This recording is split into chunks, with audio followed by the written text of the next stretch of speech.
Hey team, welcome back. So today we're going to do a bit of a reveal of our new rig that we're going to be driving for the rest of the year.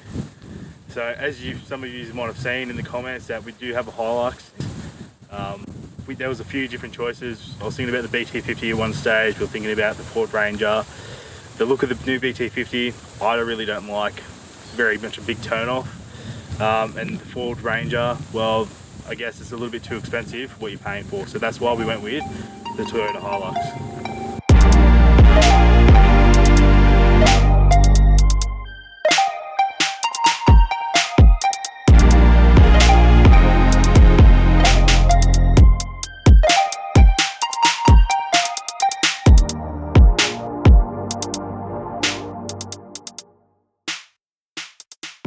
Alright team, so here it is. Here is the Toyota Hilux, the 2020 edition, the 150 kilowatt engine inside.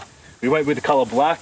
As you can see, it kind of ties in everything else, so that's also going on with the car. So we have got a few things going on here. So we'll go through the list of what we've done to this nice car. So as you can see, we've got the summer bar from ARB. So we have gone with a bit of a matte black kind of look on it. I think it looked mint. It's great. I'm quite happy as soon as I seen this, especially when you do it up nice with a wash. It looks great. We also went with the ARB Intensity Solos. These bodies are quite great. They're not the expensive ones that they have there at the shop, but again, these are quite good for what they are. We also got a worn winch. So this is a 10,000 pound winch. It is a steel cable. It has a wireless remote, and also you can also connect a wire to that remote as well. Alright, so we also went with a GME radio. We'll talk about the inside unit more when we get inside the car, but for now we do have the short whip at the front, but we also have the long whip as well. So when we do go travelling, we have the longer whip so we can get a little bit more reception with the radio. We also actually do have, forgot one thing, is the tow points from ARB as well. So I did want to go with them just in case I did get stuck and I did need to get pulled out, that I have something more reliable underneath the car to pull me out instead of using the factory pull points. Alright, so now we're going to go down the side of the car to talk about the accessories that we've got down the side of the car. So we do have a Safari snorkel, but instead of just being the standard 3-inch Safari pipe, we went with the Safari airmax. So that's a 4-inch pipe that's going to suck as much air as you can into the engine. The reason why I did that, I want to get as much performance as I can with the air intake to make sure the engine is performing the best, especially when we go for long trips with the caravan on the back. I'm thinking about maybe getting the Safari airmax ECU. It is a couple of grand, but I might do that, I might not do that. But leave it in the comments below what you think we should do for the ECU. We also went with the Clearview mirrors that do slide out and do slide back in. These are the non-power fold ones, and you know what, it did take me a little bit to get used to them. We have done nearly 800 Ks in this car, and it's taken me that long to get used to such a bigger mirror for driving. It's going to be interesting when we do drive with the caravan. Again, we haven't really taken it for a drive with the caravan yet because we've been a bit busy. So at the moment, we've just been driving it like this, and I think it's been great because there's actually more view that I can actually see behind me. Alright, so this is the interior of the car. So as you can see, it's still kind of got that blackish kind of feel to it. We went with the leather seats. Well, that's not because we had to go with it. It's something that we chose. It does come with the driver's seat being electric to move, so which is also fun for me. We went with the automatic version. I kind of got over driving the Colorado being manual, especially up here, the amount of times I change gears in traffic and also when driving. So that's great. It is the 4-wheel drive. The monitor is not too bad. It has a bit of a grey wash to it, but it's something that I'm getting used to. Again, I think they could have done like something with a better quality of a monitor and also better quality of a reversing camera. But in saying that though, it still does a good job for what it is. It does come with the climate control as well. So it's not the dual climate control zone, it is just a single one. But however, the aircon just doesn't do the front here, it also does the back here as well. So it's not just trying to cool the front of the car like what we're doing in Colorado. It also has 2 vents at the back, so it cools the back down a lot more quicker than what it normally does. So that is great for our daughter and if we have Max in the car as well. So we did go back with the Redarc Tow Pro version 3. That was something that I did want to get back in here, especially when we're towing the caravan. It's something that you must have. You must have an electronic controlling brake. So we did go with the Redarc version of the electric brakes.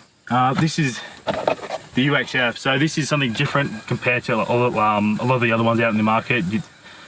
I did like this one more than any of the other versions, just purely the simple fact of like it looks a lot more better. I know there's ones out there that you can talk on both two channels or listen to two different channels, but to be honest, I don't think we're going to need to be using that. This also comes with the little speaker box on the inside. I'll actually put it down in the description down below what version we went with. So I'll do a full list down there with like what the accessories are from base model. So this is the radio that we did go with. I still got to try and stick it down to some point. The 3M sticker that came with it didn't really work, so it does come with the magnetic back, which I thought's awesome. Instead of trying to slide it in, you just click it on and it'll stay there when it does. So that's the UHF, and that's all we've really done on the inside to the car. There's nothing really fancy about this car at all. It is the SR5, so it is going to be the better model compared to everything else. If you do go to the Rugged X, you're going to have the exact same interior inside of a Rugged X as what you'll have in a SR5. Alright team, so you may have noticed that the car's a little bit more higher than a stock standard SR5, and there's a reason for that. We put in a suspension system not just for the fact of like lifting the car, but also wanted to have a suspension system there that will actually make the car ride enjoyable and also adjustable for the compression rate for the suspension. So it's not just the wheels, they are an 18-inch wheel that comes standard with the SR5. I will be replacing these. I don't particularly want to go out for driving on these bad boys. But if you actually look inside here, we went with the BP51 Oldman EMU suspension system. So that is going to be both front and back. It also replaces a leaf spring as well. And that there does raise it up nearly to 2 inches from what they told me at ARB. I haven't really checked it, and I have noticed that it's a lot more higher. It's higher than what I had the Colorado. And the best thing about these things is that it's very adjustable for the compression rate of the shock and also the rebound of the shock. And that is great. So especially when you're driving along those roads where you got those bumps happening left, right and center, it kind of keeps the car nice and flat. So you don't actually feel them as much unless they're completely a big pothole that your wheel goes inside of it. So I haven't really tested and mucked around with the settings on these things yet. I probably will start mucking around with them when I get used to the car and trying to fine tune the suspension system and what I like. But that is why our car's sitting a lot more higher and a lot more prettier. I would recommend getting the BP51 suspension system from ARB, from Oldman EMU. Just purely the fact is like the adjustability of the compression and the shock rebound rate. I haven't seen any others out in the market to the same quality as the BP51s. So that is why the car is sitting a lot more higher. Yes, they do cost a pretty penny, but you know what? I said to my wife, there is a few things that I did want to buy for this car, stock standard, to make it a lot more enjoyable for us to drive straight away, and that's the suspension was one of them. So this is the back end of the vehicle. So as you can see, we have an Accent canopy from ARB. I went with this one because it does look nicer on the back of the car, but not just that, because it also has central locking on all the windows that it does have on the top here. There's nothing else that we've done on the back of the car. The only thing that I've also done is put the Cruise Master EO35 hitch back onto this car. So I've taken it off the Colorado and then put it on this car.